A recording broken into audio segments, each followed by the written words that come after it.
Header Footer Gallery is part of the New Media Caucus and is dedicated to promoting the creative output of our members by situating their work in thoughtfully curated exhibitions that take place across our entire web presence. New Media Caucus is an international nonprofit association formed to promote the development and understanding of new media art. We represent and serve artists, designers, practitioners, historians, theorists, educators, students, and scholars. Recognizing new media art to be inherently interdisciplinary, multimodal, and evolving, we support and advance a wide range of inquiry to catalyze further evolution of the field. The New Media Caucus is committed to extending and sustaining the diversity of our community, board, and membership, to promote an environment of equality, inclusion, and respect for difference. We prioritize inclusion as an ongoing collaborative process of growth that we continually address both within the caucus and in our field. Welcome, everyone, to the 25th episode of Header Footer Presents. I'm your host, Renee. And I'm your co-host, Constanza. For this episode, we will talk about Solarpunk and its relationship to new media art. We were inspired by an open call by Extrapolation, a UK-based journal that Constanza found and wanted to do something with. But what about we move to it and you tell us about it? The paper? Yeah. So I came across the call for papers for Extrapolation. The title of it is Science Fictional Ecologies in Contemporary Art. Now, usually this journal focuses a lot on science fiction in terms of pop culture, film, media, etc. But this is one of the first times that I have personally seen that they're doing a call specifically for contemporary art. And so they talk about it in a very interesting way. So I'm just going to read just a little bit the introduction of what they're looking for, right? They say, in a moment defined by planetary transformations and crises, speculative and science fictional narratives have become crucial modes for imagining possible and alternative futures and realities. So that was really, that's really something that got me thinking about not only the work that I've been doing, but also the presentation we had at CAA last year. Actually, that comes to mind. And they're looking for various topics, including, Afrofuturisms, including wilding the museum, and among other things. But the thing that inspired this podcast today was also thinking about Solarpunk. So I want us to see if Renee can tell us a little bit more about Solarpunk. Okay, so Solarpunk is an interesting thing. It's fairly new, we'll get to that. But it's a movement that it's a little bit less pessimistic than most punk branded is not the name, categorized things. But before that, let's talk a lot about punk itself. So punk, this is the Dead Kennedy is one of my favorite bands. If you haven't heard of it, it's a really, really good band. Holiday in Cambodia is one of my favorite songs. But yeah, so the point is, punk is a movement that starts in the 70s and 80s, and it starts almost in parallel in the US and in the UK. And it's an anarchist movement, and that's very important to keep in mind. One of the things that it has is that it's completely anti-authority. It's self-regulate. The belief is that you should be self-regulated. You try to be because you want to be. It also has this really interesting thing that it's anti-liberal, and liberal in the the economic sense of the world. They try to be inclusive, they try to be tolerant to people, but not every people, and that's one of the things that distinguishes punk from other movements. That's where the phrase "eat the rich" comes from. They have this strong Marxist bend, right? One of the problems, though, is that it's also been sort of co-opted by the right. So you also have right-wing punks, which are just basically, and it even they have to develop codes. So certain ways of tying your boots indicate your political leanings. And that's one of the criticisms I may have about punk, is that they pretend that there's no right-wing punks when there pretty much are, and you have to be very careful. The fact that you need a shoelace code to distinguish people tells you that they do exist. Mm-hmm. It shouldn't, but whatever. It's kind of like the people, like Elon Musk loving Rage Against the Machine, for example. Yeah. It's like, my brother, the machine is not the copier machine. Um, Yeah. right? But anyhow, let's not get tied up in this. This is a movement that started like in the 70s, the 80s, and from there it had various offshoots. One of the most famous ones is actually goth, which is making a resurgence right now. But there's also conflict there because there's aesthetic goth, and then there's goth, which is more again punk, anti uh, authority, etc. And then there's people who just like the look. But yeah, so but right from there, like many other movements started happening in punk. So, for example, this is a drawing, an illustration by Marcin Jakubowski. I can't pronounce it. I'm so sorry. Um, and this is what we call steampunk. It's a very popular version where everything is powered by steam, and you see a lot of it. You have like it's surprisingly hard to find images about the steampunk now because Mm. of AI. Oh Like God. if you put you search for steampunk art, everything looks the same. Everything is this mush, like it's horrible, and it's all AI. It's all AI generated because steampunk is one of the most famous and more popular things you find on those creator like Behance or Yeah. back in the day, the other one, what was it called? DeviantArt. In art. Yeah. So obviously these things started feeding from those databases, and then they just produced this homogenizing. But this is an actual artist, so that's steampunk. So we also have biopunk. This is Vesper, a movie, and the thing that characterizes biopunk is this use of genetic engineering, right? It Hmm. tries to do things very like, oh, altering your genes, and we see this in, like, for example, in this movie Vesper.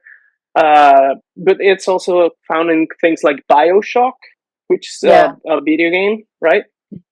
And it's not as popular, but it has its fans. Then Yeah. we have this thing. This is a subdivision of steampunk, but it's called diesel punk, and I guess you can figure out why, right? Hmm. This is by Jacob Rosalski. He does illustrations. He created this world called Scythe, and it's done. What he says he likes is creating these images of normal people coexisting with these things. And in particular about Scythe, it's that it's an alternate version of the world at the time of World War One. Right. So Nikola Tesla's alive, and then you have these fictional nations. So you still have like something like Germany. You have something like like Poland because he's Polish, but you also have this nation called Crimea, for example, Yeah. and you have the Kingdom of Albion. And instead of being British, it's Scottish dominated and things like that. And then you have these Japanese explorers who are actually moving. It's a really interesting world. Anyhow, I could talk about Scythe forever. It's my favorite board game. And then we have the big one, the one that everybody knows now, Cyberpunk. I didn't want to use the video game because I played that whole thing, and honestly, I did not enjoy it. I just hate played it. I don't know if you ever heard of that term. Hmm. Like hate reading or hate watching. Just do it because you want to get through with it. Anyways, Akira by Katsuhiro Otomo is one of the most popular, most famous representations. Even though it's not the first, there's this comic in Britain called Judge Dredd, which has had a couple of movies, which is Hmm. considered the first cyberpunk work, right? Right. Yeah. So, but you also have like things like Blade Runner, for example, and Mhm. one of the things that all these punks have is that they're very pessimistic. Yeah. Like maybe not like Jacob Rosalski's version of it, but all of them tend to be like capitalism, super like big division between the rich and the poor. I have no idea where they get those ideas. Uh, anyhow, yeah, you got it. Yeah, so there's this whole idea, for example, the cyberpunk. There's like corporations control everything, and the only thing you can control is your body, and that's why you modify yourself. But the problem with that, for example, in the video game, is that you modify yourself so much that you go into what is called cyberpsychosis. Yeah. Basically, you go crazy. There's a lot of stuff in that. In Akira, for example, there's the government experimenting with these kids, and then you have this one that just becomes like this blob of a monster because just can't handle the living in this world, right? But Solarpunk is different. Solarpunk represents solar energy as a renewable energy source and an optimistic vision of the future that rejects primal doomerism, while the punk refers to do it yourself and the countercultural, post-capitalist, and sometimes decolonial aspects of creating a future, such a future. In some circles, it's been argued that Afrofuturism, certain versions of Afrofuturism, fit within the definition of solar punk. For example, Wakanda from the Avengers. That would be an example of a solar punk country where they exist in a more like, well, they do have technology, but it's not It's completely sustainable. sustainable. Exactly. Thank you. It's also not predatory, right? And this is one of my favorite games. It's called The Wandering Village. It's really cheap if you want to play it. It's really cheap. And you have this creature called Omo, and you live like you are one of. You see those little huts on top of it. You are the leader of the village, and you can make choices into how you develop your village, and you can be sustainable and create a symbiosis with the creature, or you can be a parasite and feed off of its blood, and then you have to like manage how much you extract. But still, the solar punk aspect is on the more optimistic side. The other one is like showing you like the negative aspect of it. Yeah. Right? And it's a fairly new thing. Like I said, it was created and well, first used as a term in Republic of the Beast, which is a blog, and it was called From Steampunk to Solarpunk. It was published in April 30, 2008, and it started because of this little thing. This is a boat called the Beluga, um, and it's a boat that uses sails instead of an engine to move. There's a computer that controls and optimizes how the sail is like tilted and everything. So it's always has the most ideal use of the natural resource that is the wind. And we also had like a few more after this project. Like there was like in the news like a few months ago, like ships that are now like shipping containers, like those gigantic ships that used to use like so much diesel and stuff. And now they're using sails, and it turns out as far as I remember, it's been very productive. Like they're really good, and they're cheaper to run. So living in capitalism, when you tell someone that it's better, faster, and cheaper, it tends to get adopted. So it might be one of the few times, right? Another example, Nausicaa by Studio Ghibli. This is one of the least known movies of the studio. I don't know if you ever heard of it. Not this one, but I do like Studio Ghibli movies. Just haven't heard about this one in particular, which is very weird. Yeah, it's one from the 80s. It's very, very old school. But it's like you can see how she lives, right? Like she's surrounded by plants, but there's still technology. She flies in this thing. It's a very like interesting world, and it inspired a lot of things, including Scavengers. I don't know if you watched that. Scavengers is the series on HBO, and it's these people who are on the ship, and they crash into a planet, and the planet is absolutely and completely alien. And I think it's one of the best examples of alien life in fiction. Like it's totally unrecognizable, but you still get like, oh, that's this. But they exist in these very complex chains of relationships that I think become very visible because they're so unfamiliar. Like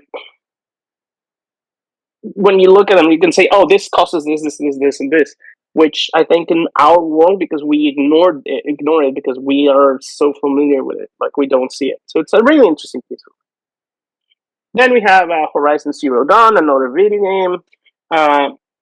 But before we go on with the values and all that, I wanted to hear what you think about this.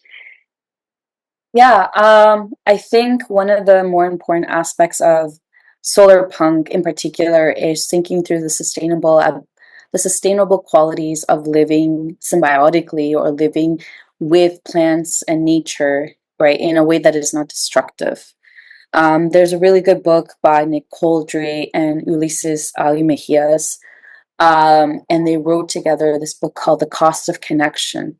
And in The Cost of Connection, they talk about how, among other things, about how capitalism is, you know, alienating us. This is something that we know prior to other people talking about this. But I think the contribution that is most significant about them is thinking through how it is actually colonizing our daily lives, but also thinking through the materials that are used in our technologies, how they are mined, how they are manufactured, and we have become very alienated from our technological tools. And one of the most important things, like I can go on this a little bit more, but one of the Okay. more important, pardon? Do Yes. do go on. No, I was just thinking about how one of the more important things is thinking how capitalism has indeed colonized not just technology itself, but also is now doing it to us in terms of datafication, right? Mhm. And so, and this all starts with how capitalism is a new colonizing force, and it does it not just with us, but also with nature. And so, thinking through all of these different aspects of Solarpunk is how can we possibly think about a way out of this? And that is something that I ask my students. It's a difficult question. I ask this to a lot of other people too, and especially scholars. And I said, is there an out to this system that we live in? And this is how you get all of these different imaginaries, right? Like Yeah, solar punk, you get it through Afrofuturism, because in essence, what they are, there are visions of alternative futures, right? yeah, Post-apocalyptic, either dystopian or utopian as well, right?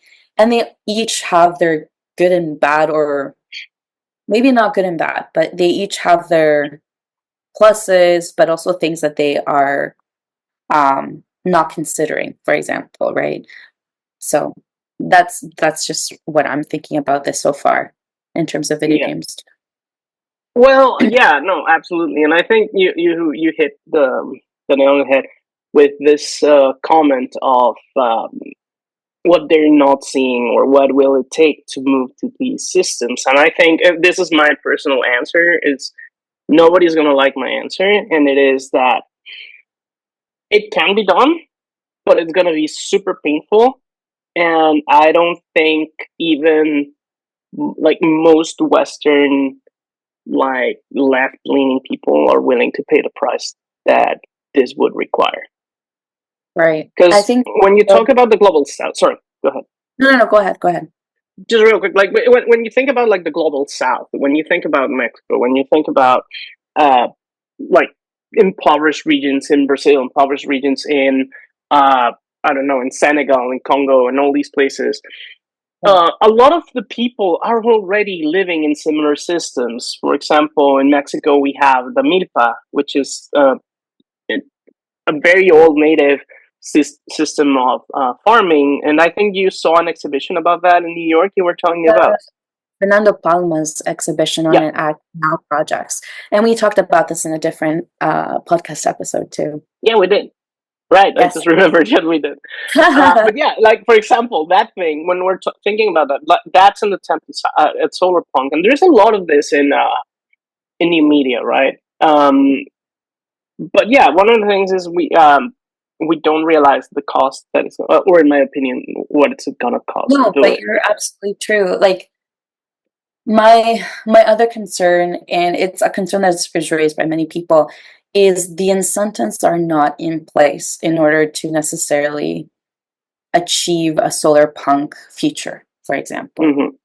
Which is interesting because I agree with that to an extent, but also it makes me think about how various thinking about futures and alternative futures and things like that, utopian or otherwise, some of them have gone back to more traditional, and going back to Fernando Palma, more traditional ways of agriculture, more traditional ways of understanding the earth, indigenous, you might even, say in some cases, right? Hmm. Because there's a return to, not to sound, um, there's a word for this, but there's a certain sense in which people want to return to the origin of how we Oh, started. romantic. Yes, exactly. They're in some ways, I understand how they're going back to the origins of agriculture and how we process and how we interact with nature and the world. But also, there's a sense in which it is romanticized, right? Yes, And absolutely. and it just makes me think of also the steampunk aesthetic that you also put up in one of the slides. But it also made me realize, yeah, if you could go back to it, it was excellent because art history plug here. In the Impressionist period, what happened is that a lot of artists were very frustrated with the industrialization that was happening, right, with manufacturing, Yeah. labor law, etc. And so a lot of artists took it upon themselves to create works that reflected this condition or this new reality, right? And one of the first works of art by Monet, I know this is such a tangent, but it makes No, sense, I I know promise. exactly where you're going. But the first work and where the Impressionist period name actually comes from is called Impression Sunrise. And if you look closely, we can put the image up in a second or something. But Yeah. in Impression Sunrise, it's a beautiful, like, Let me Google. pardon? Yeah, please. In Impression Sunrise, there's this beautiful scene of a sunset in a little lake or something. And in the back is something I often ask my students and just people looking at it. In the back side, in the background, you see industrialization. And Hmm. you see cranes, you see the manufacturer factories and the smokestacks, for instance. And What? you see it very faintly, though, but it's there. And There. it just reminds me of how art is constantly, reflecting on the conditions in which we are living in. And um, this is exactly that one. Excellent.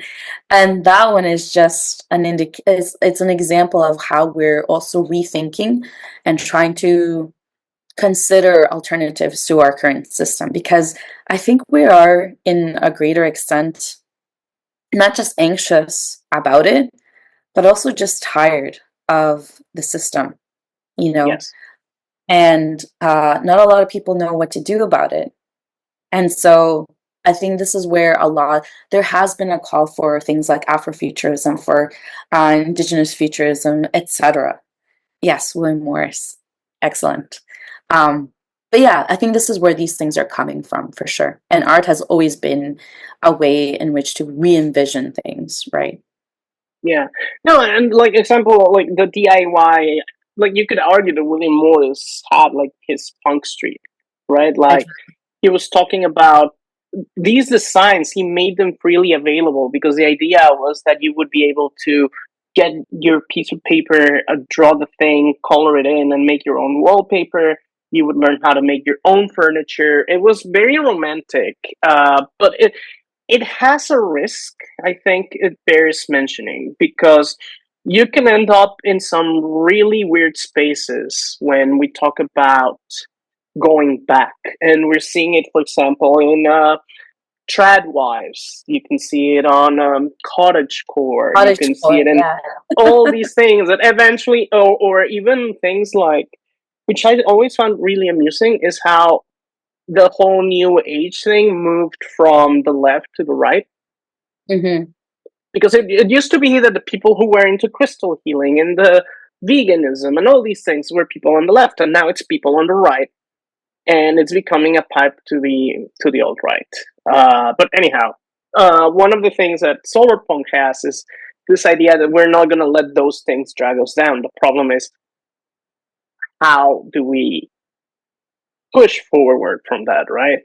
So Exactly. before we continue, let's talk about its values a little bit. So first of Mm-hmm. all, it's renewable energy. One of the big deals with Solarpunk is having renewable energy. That's why it's called solar, because of solar panels. But the contradiction is right there because, like you were mentioning, there's a lot of romanticism behind it, and people don't realize that solar panels are really expensive and consume a lot of resources that need to be strip mined, and that they are very polluting, and they have to be replaced very frequently. And that's one of the problems that solar energy has. And you need land. You need land in order to create these panels as well. And you need You land, space. exactly. Yeah, And guess where that land is gonna be found? Because it's the places with sun, exactly. the global south. Yeah. You also have this idea of refusing pessimism, which we're not succeeding at right now. But the point is, like, they're looking for something new, right? They're looking for a way out, and that has to be recognized, right? Of course. Then they're and then they're talking about sustainable technologies. Again, solar panels may not be the most sustainable. Ironically, nowadays, with the advances in nuclear power, it's greener than solar panels, especially with thorium salt reactors. Hmm.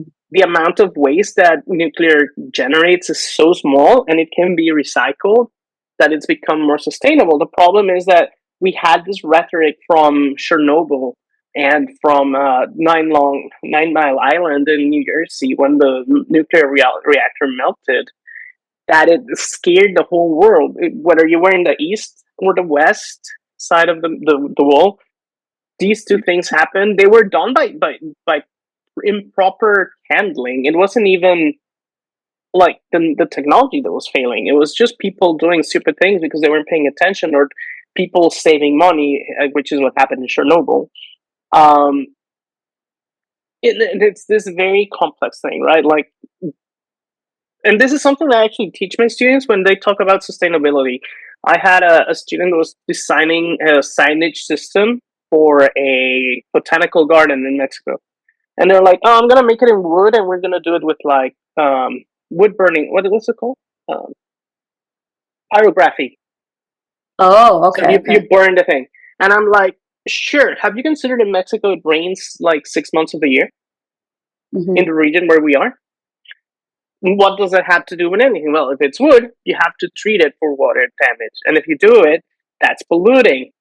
In this case, sustainability would require metal with enamel Enamel, with yeah. enamel, and with enamel, so it would resist decay, and then you would have to do this thing once, not every 6 months having to make a new sign, which would Yeah. require more wood, which would require more everything. In the end, and also you have to consider the finances of it because you live in capitalism. So, how many times can the botanical garden afford to change those signs before it becomes too prohibitive, right? So, So sustainable, sustainable doesn't always mean green. Sorry. exactly. It's also context specific to the area in which, like Mm-hmm. geographical position that you're in, for sure. Absolutely. You see a lot of that here in Germany. Like, people keep talking about sustainability and being like responsible with resources, but then you see them eating bananas. And Okay. it's like, you do realize that bananas have to be shipped from the south, Uh-huh. from another country. If you're talking about sustainable, you should be only eating like the things that are grown in your region. Hmm. So the point is, like, we talk about sustainable. Oh, these bananas are sustainable. Coffee. The entire EU would not be able to have coffee if they were actually serious about sustainability. Not only Yeah. because of how far it is, but because of the unfortunate situations behind its making, So its does this harvesting, and mean that everything. does this mean that things are just not realistic? Because how are you going to tell people, hey, you got to stop eating bananas or coffee or chocolate, everything from what people consider the new world or, this Yeah. global south, right? Well, that's a really interesting question, and that's the point. You have to make sacrifices. I told you, like, left-leaning people in Western countries were not gonna like the sacrifices because you're Hmm. not gonna get your quinoa, you're not gonna get your chia seed, because chia was a Mexican crop that was specifically grown by a group in northern Mexico, and now they can't afford it, and now we have nutrition and like malnutrition issues in that region. because chia became popular in the West. So, and that would actually shift the power balance, because a lot of the resources that the world really enjoys come from the global South. If you think about all the things that Europe would not have, that they considered theirs, for example, Belgian chocolate is Mexican, tomatoes, Italy, Mexican, potatoes, which is the basis diet of Germans and Irish, gone. Like, there's so many things that are extracted from the South, and they are seen as normal here. And you would have to think, well, potatoes do grow here because it's like from the Andes, but it's an invasive crop. It's not natural to Europe, so you would have to eat turnips. Yeah. Well, the global South is eating bananas and mangoes and all that stuff. And I don't think a lot of people are willing to do that sacrifice. And the other thing is a lot of performativity. No, you're absolutely right. I think that we are living with the after effect, or not even the after effect, the effects of colonization and about trade, and sometimes forced trade, especially, right? About the goods and services that come from the global South to everywhere else in the world. Yeah, exactly. And this is where you get problems with sustainability, of course. But even us as new media academics, we are being hypocrites. Mm-hmm. Because our computers require coltan. Coltan is not found in the US or in Europe. It's from China, it's from Colombia, it's from Mexico. I mean, China's its own self-colonizing power, but it used not to be. But in the case of Mexico or Colombia, we have things like state-sponsored terrorism by Elon Musk to secure the Bolivian mines, or Colombian mines? No, it was Bolivian mines. The Bolivian mines, so he could have the batteries for his eco-friendly cars, the Teslas. So the entire system is not sustainable, and that's what I mean. Like it will be painful, because the only way is you have to break commerce. And I don't think anyone is willing to lose TikTok and YouTube and Spotify and just live locally, because that's the thing. Like, how many people? No, what I was going to say, we live with conveniences, and this is something that, for example, the first class I teach, and for my new understanding new media course at Hunter, is where do you think your computer parts and mobile devices come from? And when I tell them the difficult truth, the manufacturing in China with the difficult labor laws, the minerals that come from the Congo and other places in Africa, they just, no one, and it's not just them, no one thinks about these things and about and it's all because of the system that we live in, Exactly. It's a commodity. Exactly. As long as we have commodities in the same context. And the thing is, if that were to happen, our job would not exist. Exactly. You would not be able, because you would not have okay, how do you create a sustainable internet? How do you create a sustainable server farm that doesn't, pollute the earth using non-renewable resources? Like, it has to be systemic, and it has to be from the bottom up, and I don't think people are willing to do that, and something really bad would have to happen. And we saw this, the reason that we moved into capitalism was because of the Black Plague. Mm-hmm. Like, 3/4 of Europe disappeared because of the Black Plague, and that's the only thing that allowed the underclass to break away and separate themselves from the feudal lords. Mm-hmm. So, what would have to happen for everyone to be able to disengage from Elon Musk, from Jeff Bezos, all these people, right? And we have a stake in this continuing with, our careers. We travel, we do all these things, and that's the thing. There's this very famous phrase that there's no ethical consumption within capitalism. Yeah. But that's not supposed to be an excuse. No, exactly. But I guess my question, from all of this that we've been talking about, we seem pretty pessimistic, don't you think? Yes. And my question, I guess, thinking about right now how people are envisioning these futures, alternatives, and coming up with Solarpunk, etc., etc., etc. Can we blame them though? No, of course not. They're looking for a way out, and Is they it, still have yeah, hope. exactly. No, um, exactly. What happens to hope and what happens to, is this like part of the human condition to always think about an alternative to the crisis that we're living in today? I think, and this is what I think is my part, and I do the same thing when I teach art. It's we need the people who live in the clouds, right? The people who dream, who have all this hope and all these ideas, but you also need the person that's like, it's not gonna work, because in the middle is the answer. Mm-hmm. Because one of the things that happens is like you've heard the phrase like the world is the road to hell is paved with good intentions. Yeah. So you need someone to be grounded and say, no, think about what you're creating. Because yeah, there's people who dream and think of like, oh, we're gonna be eco-friendly, we're gonna do this, and they create the electrical car. And it's like, have you thought about the fact that it would be better if we had mass transit? Yeah, exactly. Like Like what happens to the mass electrical car is not a solution. It's a patch. It's just keeping the car companies going. Yeah. Uh, we No, do not absolutely. need more cars. We do not need green cars. What we need is massive public transit that's reliable, that's healthy, that's safe, that moves. Because in the space of 4 Teslas, it's the same length as a truck, a bus, a city bus. Mm-hmm. In a bus, you can fit what, like 50 people, 60 people. In Yeah. 3 cars, you can fit at most 15, and that's if every car is packed. And you know that's not true. Like most cars have 1 or 2 people in it. Yeah, absolutely. So we don't need cars. What we need is reliable, proper public transit. And people will tell you, but I need my car. Yes, you do. Maybe you actually do. Maybe you are disabled and you need the flexibility of a car. But that means that for you, the roads will be emptier. You will be going to those places you need faster.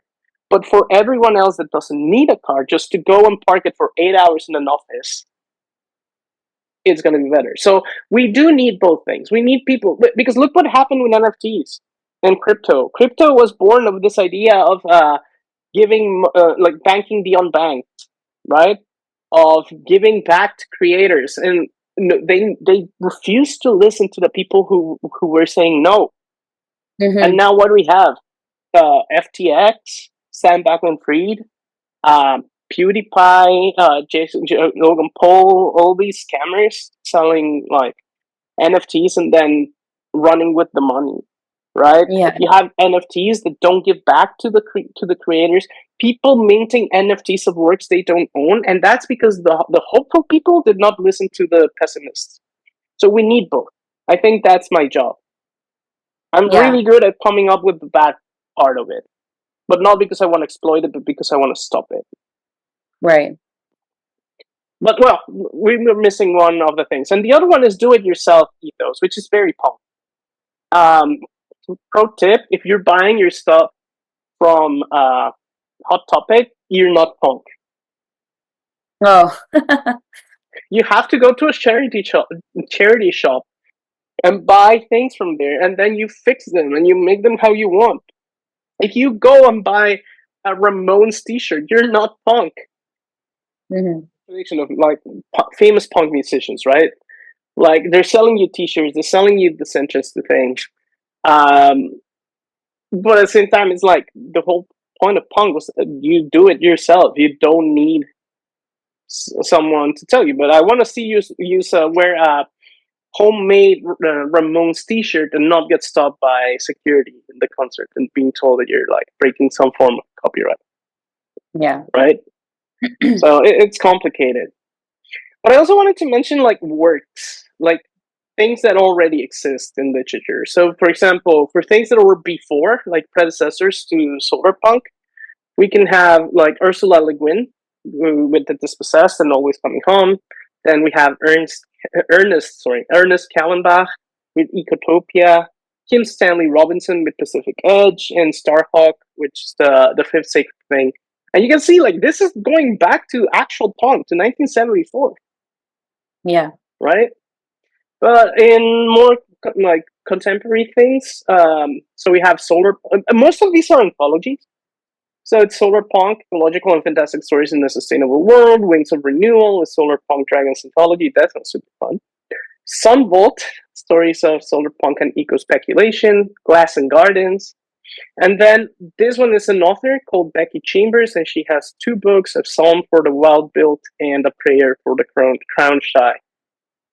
Then in film, for predecessors, we have Treasure Planet. I don't know if you ever watched that movie. It's No, I haven't.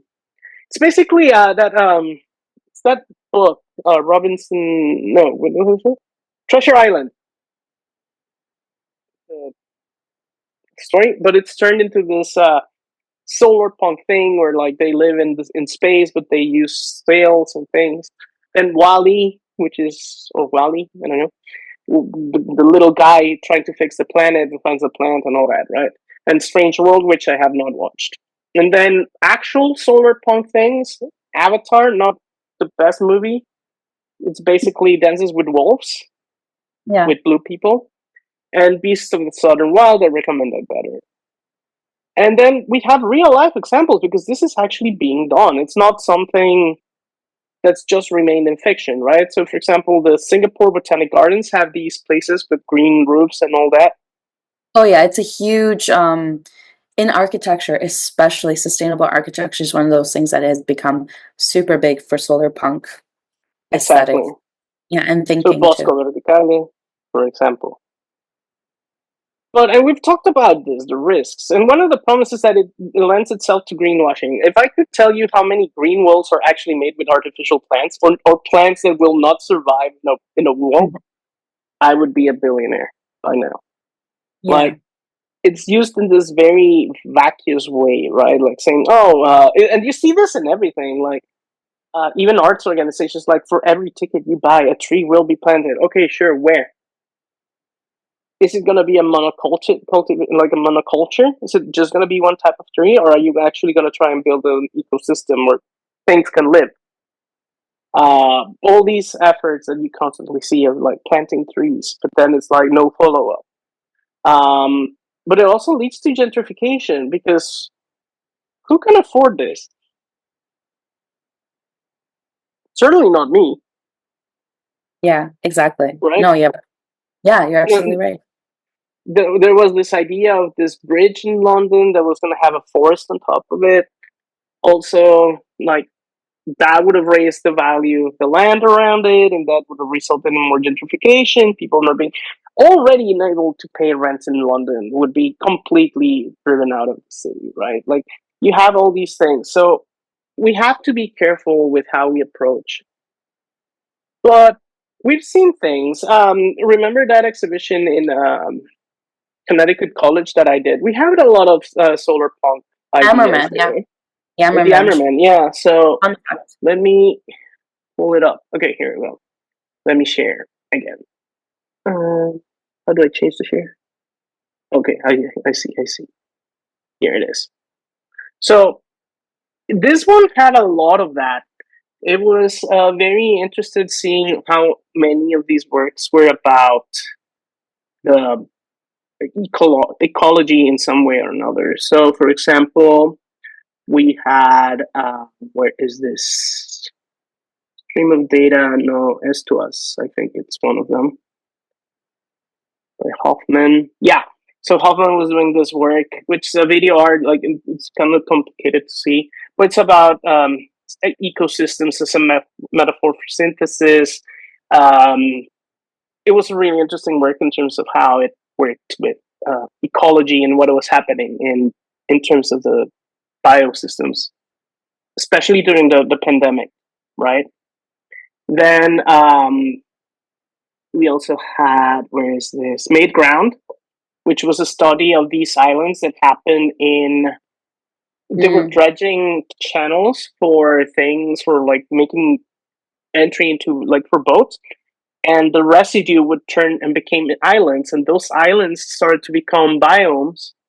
But the funny thing they have is that the middle is completely abandoned, like dead, and the surrounding you can see it, like it has plants everywhere. This is not man-made. Well, it's semi-man-made, but the devastation or the emptiness of it on the surrounding areas is completely natural, which is really funny, and that's what they were studying. Then we also had where is this one? Hold on. Fungal Chapel by Gabriel Sababel, which was this thing using fungus. This is the most Solarpunk one because it used fungus and the signals from like nature and interfering with electronics to create these sound spaces and like spiritual things. Yeah. Very, very Nausicaa, by the way. So that was one of the interesting ones in terms of the bio thing. But there's another one, Seed Cabinet, for example. This one is by Catherine Gladys, and it was about teaching people about the seeds, their histories, and how they connect to the environment. You were supposed to pull these, and they would show you these seeds and then the pollinators, and then you had like a little video about them. It was a really interesting work, and it also has to do with this catalog. It's a card catalog from like a library, so Yeah. there's a lot of to talk about it in terms of the history behind libraries and museums and the categorization of seeds and how those seeds got to be where they are. So those were the most interesting ones. Water Stories also, that was by Andrea Wollensack. This was about like stories of people in, I believe, Alaska. Yeah. So it's about native people, but also people in like that live in Alaska but are not native. The stories and how they deal with the ecology around them and all these things. It was an interesting work. I think that in the examples that you've shown, one thing that comes to mind is because the difficult that we have is the alienation that we experience from the tools that are made and how they're made, etc. Mm-hmm. I think a really good way to think about going towards the future, because I'm hopeful, I really am, is becoming much more acquainted with nature and ecology and how we can do that starting from the smaller generation, right? Or the younger generation, I should say. So works like really prompt us to think about our relationship with the world, but also with nature as well, and how we can move on, in much more empathetic way, I think, as well. Yeah, no, absolutely. One of the things is you have to start with really young children, and we had that to a point in the 90s, for example. We had all these things like Captain Planet and all these shows, and it kind of died off after a while. But the thing is, success in like ecology has a very big problem of becoming invisible. You don't see the successes, only the failures. So, for example, remember the hole in the ozone layer. Yeah. Like nobody talks about it, but that's because we fixed it. Like we literally fixed it. We realized there was these things that we were putting on the aerosol cans and on refrigerators and all these other things, CFCs they were called, and we stopped using them because everybody started like, hey, this is really bad, this is really bad, there's causing cancer, blah blah blah. Well, not blah blah blah, but you know what I mean. A lot of discussion on it, and we actually managed to get corporations and companies to stop using them, and because of that, it's closed. But now people are using that example as an example of something that, like, oh, we shouldn't worry. Look at the hole; it fixed itself. It is not. No, it didn't fix itself. We fixed it, right? Yeah. So there's hope, right? There's hope. You just have to be able to reframe it for people, because now we have this discussion of going to Mars. If you can terraform Mars, you can fix it. Earth has an atmosphere, Mars doesn't. Earth has a magnetosphere, Mars doesn't. Earth has water, Mars doesn't.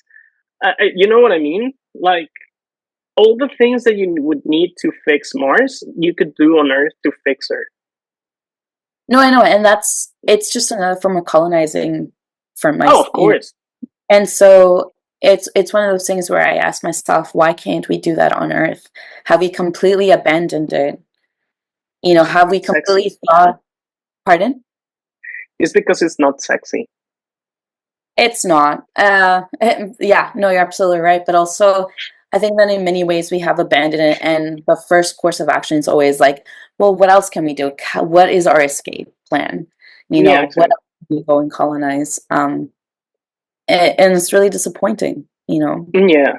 There's this show, Sex, Death, and Robots. I don't know if you've seen it. Yes, I've heard of it, yeah. I've seen But some of yeah, there's this one that's about, well, that's actually been on two of the series, which is the three little robots doing tourism of Earth.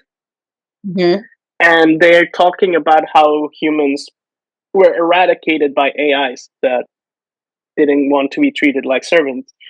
But one of the funny things is in the second episode is that they're talking about how, like, oh, these people believe that if they had not enough shotgun shells, they would survive the apocalypse, but they started turning against themselves almost immediately because they hunted all the deer. And then they go, and then these other people, they created these cities in the ocean, but the AI stopped working and they died. And then they go, and these other people, oh, these other people went to space, and it's like, what? But what? I thought the rich ones created the islands. It's like, no, no, that's the rich. These are the super rich, and they also Oh, didn't make it. And it's like all them. And one of Rome goes like all the money that they spent in trying to get to Mars, they could have just fixed their planet. It's like, yeah, but they're stupid, and that's how the show ends. oh, And I think it's really funny because I think that's what we need, like people highlighting the stupidity of trying to go to another planet. It's like the ultimate planned obsolescence, right? Oh, this planet is obsolete. Let's go get another one. yeah, exactly. But yeah, Also, fun fact: according to Musk, we should be to now. We should have been in Mars. He sure. promised he would have a settlement in Mars by 2024, 10 years ago. Wow. Now he's saying in 2050. It's a scam. But anyhow. But yeah, so Solarpunk opens up a lot of discussion. I think that's the worth of Solarpunk. That it opens up a lot of discussion, and that there's artists who are engaging with it. Maybe not, sometimes not in the most conscious of ways, but they're still opening conversations. And as long as they're being seen, which is that's the other problem. Like a lot of work in museum and art just gets shown to the Illuminati of art. Hmm. Like Connecticut College, like my exhibition, like it was for very specific people who knew about the conference, who paid to go to Connecticut to see it, right? Like, I'm proud of that exhibition. I love that exhibition. It's one of the most fun I ever had. At the same time, I'm not naive enough to think that a lot of people saw it outside of academia. Like, I don't think school Yeah, yeah, children saw it. I don't think, um, you know what I mean, right? yeah, absolutely. So we need to give it more of a voice somehow. So it Yes, actually definitely. reaches the people that matter, not just to ourselves who already know this. Yeah, otherwise we just live in a little academic bubble. Exactly. But that's where the worth of art comes from, right? And how it can reach multiple people and start thinking about the possible alternative futures, but starting with our own earth and thinking about how we can just reacquaint ourselves with nature and ecology. And we can begin from there, I think. Yeah, I think that's actually a really good thought to end this episode. I thought so too. Yeah, I just wanted to thank you because I know at the beginning you were like super concerned that you had nothing to contribute, and you did a lot. Uh, which is always like I think you underestimate how smart you are. Anyhow, I want to thank everyone for listening to us. New Media Caucus has decided to give us new equipment, so you'll probably see us in HD and with better lighting and better audio. Um, Yes. we even got the microphone circle thingy, so you don't speak it didn't sound like. Yeah, yeah, yeah. So yeah, so we got like all the things. We just need like two more things, and we'll be like a We'll be professional set. We'll be recording professional studio. podcasters. We're Yes. we're right now we're at the border between two people in their bedroom and now becoming like we have a little studio, Yeah, and then exactly. eventually the world. No, but yeah. So I want to thank the board for like thinking that our little effort has been worth it, and it's also really encouraging that it happened on our 2-year anniversary. It was like a little Yes. gift. Yeah, it Yay. was really cool. Excellent. I was really happy about that. And for the people that listen, like I've noticed that there's more people listening to us now that I put it on the New Media Caucus Discord. You should join that. There's Perfect. actual academic discussions happening now. Yeah. We've had the reconstruction of a work called Netarium, which is completely dead, but I'm trying to revive it. And they found things that I hadn't found, so that was really good for my research. So if you're a researcher, if you're an academic, if you're a student, I really You're an recommend that you artist. join it. An Yeah. artist, and you will at least learn something, or you can contribute yourself. Like don't just be a presence there. Contribute, participate. It's worth it. Everybody's super nice. It's part of being a community, right? Exactly, it's building a community. Exactly, and hopefully a more serious community rather than just something that just happens, right? Also, sorry, go ahead. No, go ahead. We have a quick announcement. We have a talk at CAA next year in February. I think it's the 13th, correct? February around the 13th. Yeah. Yeah. So we're gonna have a roundtable. The participants are being worked on, but I'm hoping we're gonna have some really interesting people to participate. So if you're at CAA or you're interested in like catching up with either one of us, we'll be there. There's also like an event from New Media Caucus that's still being planned, but my team at COSA is going to be showcasing this really crazy article that they made before I got here, which is a walkable article. Like it's an academic peer-reviewed article that's also a video game. So you can play the article, and then it's also a pop-up book in some form. That's awesome. So yeah, it's really awesome. So we're going to showcase that, and probably we're actually going to put it, if it's like we're working out the technology, but we'll probably have it playable on Terra as well. Perfect. Fingers crossed. Yes. So we have all that coming up soon. There's also a new exhibition that's going to pop up eventually. I just need to finish an article that Constance and I are writing and some stuff, and then we'll have a new exhibition because it's been a while. But it's good that the one that's right now on, it's the award show, so it gives them more platform, which is really cool.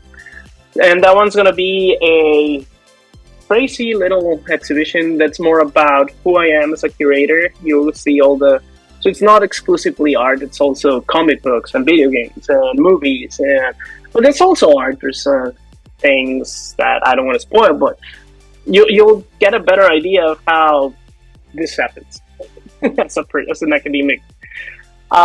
Anyhow, with nothing else you have anything else to add? Any announcements you want to make? No. All right, then. So, sorry. I think you said it all. Okay. Well, I want to thank all of you for listening. Don't forget to like and subscribe, and we'll see you next time. See ya. Bye.